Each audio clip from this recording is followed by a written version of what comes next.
Dans cette vidéo, on va regarder l'effet de mettre une inductance de lissage dans le circuit. On va regarder quelle est la tension d'inductance, comment expliquer la tension aux bornes d'inductance, comment varie la puissance dans l'inductance, dans un cycle, qui fournit en puissance, quelle est l'énergie retournée à la source par l'inductance, puis on va regarder le bilan de l'énergie dissipée par cycle. Par la suite, on va faire une analyse paramétrique pour comparer les valeurs de tension moyenne, efficace totale, efficace, maximale dans la charge pour différentes valeurs d'inductance, 2 valeurs d'inductance et sans inductance. On va regarder aussi la puissance dissipée dans la diode et l'angle de conduction de la diode. Alors, le circuit est déjà édité. L1, P pour placer. Ici, il faut sélectionner toutes les librairies et je choisis L et c'est dans analogue. Donc, on a le symbole PSpice. On la met dans le circuit. On édite sa valeur. La diode C DSP, c'est pris dans la librairie X6. Pour ceux qui ont la version Lite, vous pouvez prendre la librairie Eval et de prendre une autre diode dans la librairie Eval. Ouvrir. Voilà une diode, par exemple un N4002 pour les diodes d'1 ampère. J'ai placé mes pièces, Vcin, une résistance.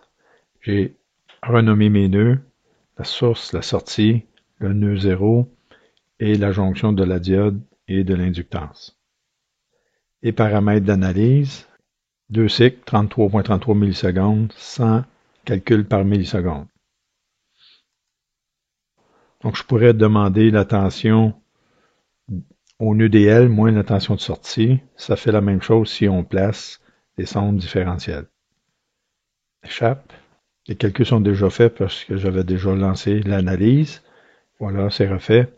On va chercher l'analyse et on voit la forme de la tension de l'inductance.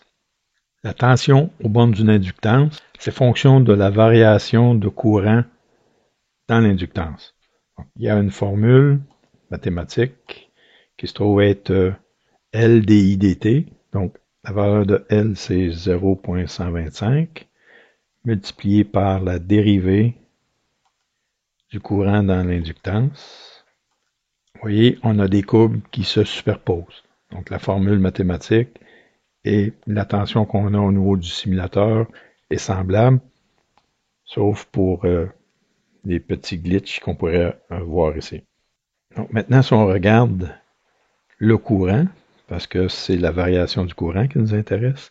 Donc, si je mets une trace, il faut mettre la tension de sortie, parce que la tension de sortie, c'est aussi la même courbe que le courant de sortie.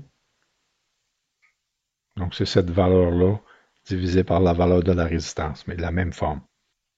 Donc, ça, c'est la tension et ça, c'est le courant, ou l'image du courant semblable. Il y a la partie ici où la tension monte, parce que on a une variation positive de courant. Rendu au sommet ici, je vais me déplacer sur la courbe de tension. Je choisis ici, je me déplace sur la courbe de tension. Donc on a ici une augmentation de la tension. Ici, ça l'augmente un peu moins parce que les variations sont un peu moins grandes. Et ici, sur la pente, il n'y a plus tellement de variations, donc c'est assez constant. Donc la variation est constante, donc on a une valeur constante ici. Et le courant commence à décroître ici. Donc c'est la partie qu'on est comme ça. Et lorsqu'on est rendu au plateau supérieur du courant, ici on n'aura plus de variation, donc on aura 0 de tension. Et ça continue à décroître, donc la tension est négative, jusqu'à temps qu'on arrive à la valeur 0, où là il n'y a plus de variation, donc la tension de l'inductance tombe à 0. Voyons voir la tension de la diode. La tension de la diode, ça se trouve être la tension. Si vous regardez sur le schéma, c'est la tension de source moins la tension au point DL. Voilà. Et c'est la courbe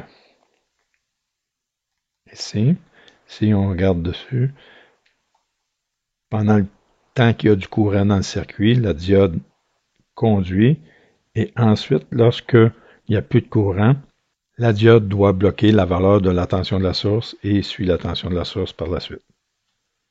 Donc, pour voir ça, on peut la mettre, la tension de la source. Voilà, la superposition ici. Donc, pendant qu'elle conduit, pas de tension bonne de la diode. Lorsque la tension de l'inductance tombe à zéro, à ce moment-là, elle doit bloquer la tension de la source. Maintenant, on va regarder comment la puissance varie dans l'inductance dans un cycle. Qui fournit la puissance? Allons dans le circuit. Pour afficher un cycle ici, on pourrait afficher des degrés. Pour ça, ce qu'on peut faire, c'est au niveau de plot, au niveau des axes, l'axe de temps, on va diviser par une période qui est 0,0167 multiplié par 360 degrés. OK. Maintenant, au niveau de la durée ici, on s'en va jusqu'à 720 degrés, deux périodes. Au niveau de l'axe X, je vais afficher à toutes les 60 degrés. L'axe principal, voilà. Donc on a maintenant des degrés. On va aller chercher, je peux effacer toutes les traces. On peut demander une trace maintenant de la puissance. Donc la puissance, on va chercher les puissances. Puissance dans l'inductance, puissance dans la source, puissance dans la résistance.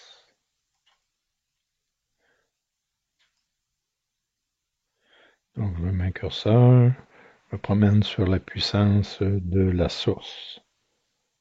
V1 ici. Donc, puissance de la source, c'est négatif pour montrer qu'elle fournit de la puissance. Ici, on arrive à 0, et là, la puissance s'inverse dans la source. Donc, il y a quelqu'un qui fournit de la puissance dans la source, et c'est l'inductance. Donc, si je me mets sur l'inductance, donc ici, elle absorbe de la puissance, et dans le positif. Rendu à cet instant-là, la puissance s'inverse. Donc, on peut voir au niveau de l'angle, si on regarde ça un peu plus, pour voir. On regarde, donc l'inversion de la puissance dans l'inductance se trouve à 124 degrés. Donc, ce qu'on voit du bilan des puissances, c'est que la source fournit de la puissance dans la résistance et dans l'inductance, qui n'accumule, et à partir de 122 degrés, l'inductance fournit de la puissance dans la résistance et dans la source. Maintenant, on va regarder quelle est l'énergie retournée à la source par l'inductance, puis on va faire le bilan de l'énergie dissipée par cycle. Je fasse les traces. On va demander l'intégrale de la puissance. Je vais demander aussi, j'aurais pu le demander en même temps, l'intégrale de la puissance dans la résistance et l'intégrale de la puissance dans l'inductance. Il y a de l'énergie qui est absorbée et retournée. Tandis que dans la charge, elle absorbe de l'énergie. Ici, on a rendu un plateau, donc il n'y a plus de courant, il n'y a plus de dissipation d'énergie. Et sur l'autre cycle, ça augmente encore. Donc ici, au niveau de la source, je vais revenir sans curseur pour y voir un peu mieux. Le plateau relève un petit peu. Donc la valeur ici et la valeur là est différente. On voit mieux si l'inductance est plus grande un peu. Donc je vais reprendre l'analyse de façon à mieux comprendre. Si je reviens et je fais 0,5.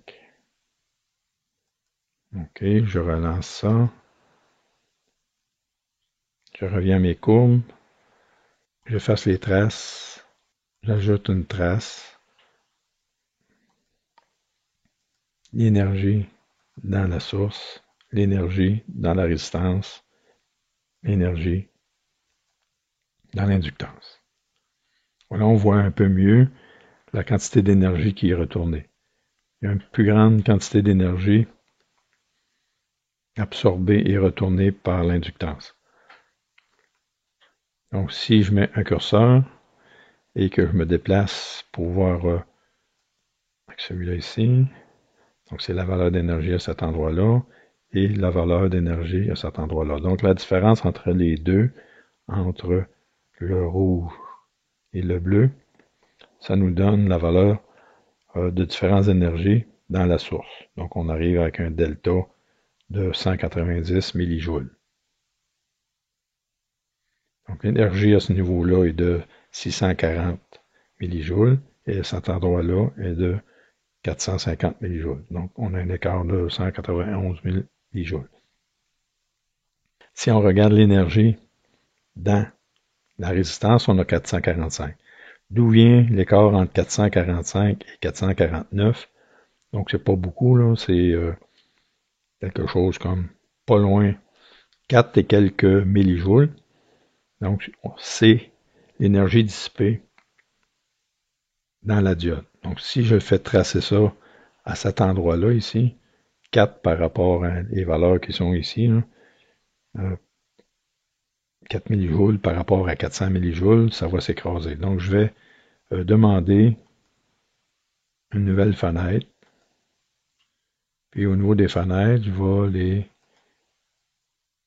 les mettre comme ça, en vertical ou en horizontal. Et ici, je peux demander de rajouter une trace de l'énergie dissipée dans la diode. Voilà. Et on arrive à ce qu'on avait vu tout à l'heure, à peu près 5 millijoules. Voilà pour le bilan d'énergie. Donc, ce qu'on comprend, il y a de l'énergie qui est emmagasinée dans le champ magnétique sur le cycle positif de la tension d'entrée et qui est retournée par la suite, à partir de cet instant ici, dans la source. Maintenant, on fait une analyse paramétrique. Donc, on va obtenir plusieurs courbes. C'est une analyse dans laquelle on peut faire varier un paramètre et obtenir des courbes superposées. Donc, si je vais ici, on a besoin P pour placer une pièce et ça s'appelle param. Donc, la pièce s'appelle param de la librairie spéciale. On le met ici.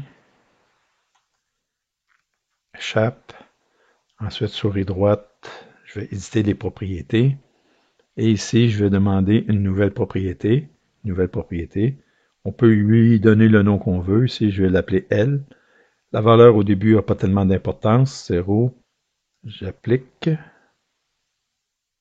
Voilà, c'est là. OK. OK, ça, ce serait pour un autre, donc on n'a pas besoin d'autre. Et ici, je peux venir au niveau de L. Je clique dessus. Je peux cliquer sur ça. Et display, demander de voir le nom et la valeur ou le nom seulement. Donc le nom seulement, ça va. Je fais OK. Donc maintenant, je devrais voir mon paramètre L. La valeur du composant, il faut mettre accolade ou moustache et le nom. On ferme l'accolade ou la moustache. Voilà. Donc ici, on va faire une analyse paramétrique. On va lui demander de faire une analyse avec différentes valeurs qui vont passer dans L ici. Je vais dans les paramètres d'analyse. Je choisis paramétrique sweep. J'indique global parameter. Je dis que c'est le paramètre L. Et ici, je fais une liste dans laquelle je fais la valeur 0, espace 0.125, espace 0.5. Donc, il va faire une analyse avec ces trois valeurs-là pour l'inductance. OK. Maintenant, on peut regarder, par exemple, les tensions à la sortie. Donc, on peut tout simplement mettre une sonde à la sortie et de demander une analyse. Donc, ça va en bas et il m'indique ici qu'il y a trois profils. Une pour l'inductance de 0, l'autre pour 125 et l'autre pour 0.5. Je fais OK et j'ai mes trois courbes. Donc si on n'aime pas la courbe, ici on peut cliquer dessus. La couleur de la courbe, les propriétés, par exemple, je peux changer pour une valeur rouge. Voilà, que ce soit plus visible. Encore une fois, en bas ici, on pourrait mettre ça en degrés. Donc je vais dans... Voilà. Fait que lorsque on n'a pas d'inductance, la diode conduit 180 degrés. Donc on obtient les valeurs de conduction en utilisant les curseurs. Par exemple ici, la valeur là, je me mets sur l'autre courbe. Je clique sur la deuxième courbe, je vais à la fin le mettre et je clique ici pour l'autre courbe pour avoir l'autre valeur de conduction. Pour avoir l'autre valeur d'angle de fin de conduction. Donc si je reviens ici, je peux aussi les déplacer, hein, comme ça.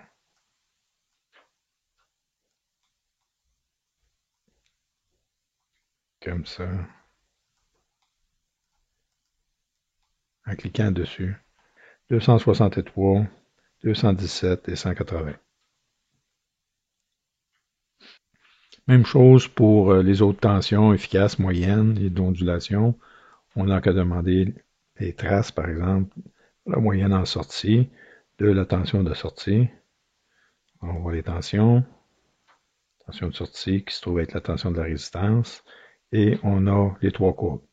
Donc encore une fois, on se déplace avec le curseur en fin de période pour aller chercher les valeurs moyennes sur les courbes de couleur appropriée. Donc les valeurs moyennes sont ici. 53.6, 47 et 29. Donc ça, c'est seulement avec la diode, sans inductance, avec la valeur de 0.125 et avec la valeur 0.5. On fait la même chose pour les valeurs efficaces et valeurs d'ondulation. Donc, référez-vous à la vidéo précédente pour voir comment faire si vous ne vous en rappelez pas. Concernant les harmoniques, par exemple, les tensions de sortie, donc si j'enlève ça, il faut ici que ce ne soit pas en degrés. Il faut remettre ça en millisecondes. Donc je viens au niveau du plot, je remets ça juste le temps. Donc backspace, OK. Au niveau de Y ici, c'est jusqu'à 33.33 millisecondes. Milli. Voilà. Et j'enlève le curseur. J'ai mes formes d'ondes à la sortie. Et si je veux voir les harmoniques, je prends la FFT.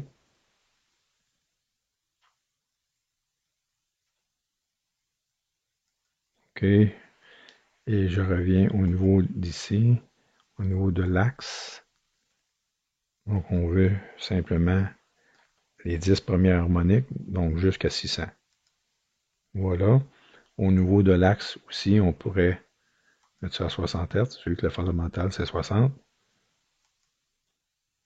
Donc en axe X, j'enlève l'automatique et je mets 60 Hz.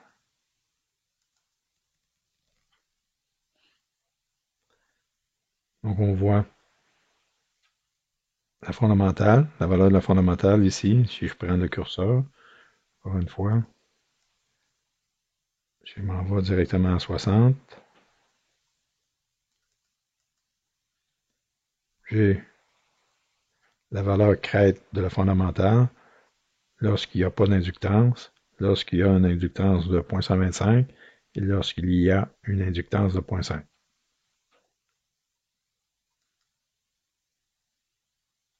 Il reste à déterminer la puissance dissipée par les diodes.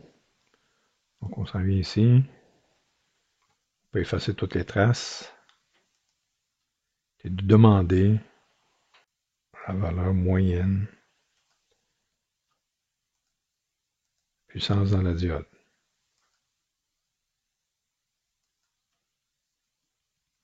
Donc l'axe ici.